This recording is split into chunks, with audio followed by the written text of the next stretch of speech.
Habang hinihintay ang pagsisimula ng kanilang task, hindi alam ng Big Four na kausap na ni Kuya sa confession room ang ilang bisita. I miss you. Maligaya pagbabalik sa aking bahay, ex-housemates. Kamusta na kayo? Kayong lahat? Masaya po, kuya. Happy, kuya. Ano naman ang mga ganaps ninyo?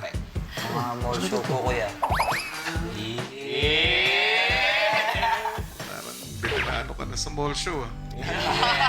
National vote na po yan, kuya. Dami tumitili dyan, kuya. Sakto lang po. Therese, kamusta ka sa outside world? Kuya, super grateful ako and happy sa nangyayari sa buhay ko and sa lahat ng blessings na dumarating sa akin. I'm so grateful. Kuya, kung hindi dahil sa'yo, wala lahat na to.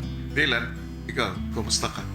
Sobrang saya ko, kuya. Kasi syempre, na-check ko na yung mga isa sa pangarap ko na maging housemate and then isa-isa ko na rin na-check yung mga bucket list ko sa buhay. Makikita niyo mga video sumasayaw ako. Sana proud.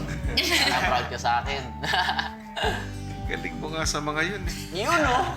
Ding Dong at Patrick, Hi, kuya. kamusta kayo? Actually, hindi na po namin namamalayan yung araw. Minsan, sa sobrang dami pong ginagawa, kuya. Hindi naman po mangyayari yun, kundi dahil din po sa inyo, kuya. Jazz, kamusta ka? Masaya, kuya. I feel blessed with everything that having right now. Tuloy-tuloy lang, kuya.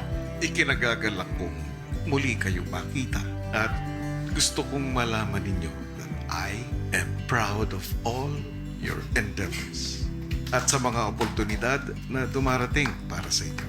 Thank you, kuya. Ngayon ay gusto kong makasama ninyo ang Big Four para sa isang masayang salo-salo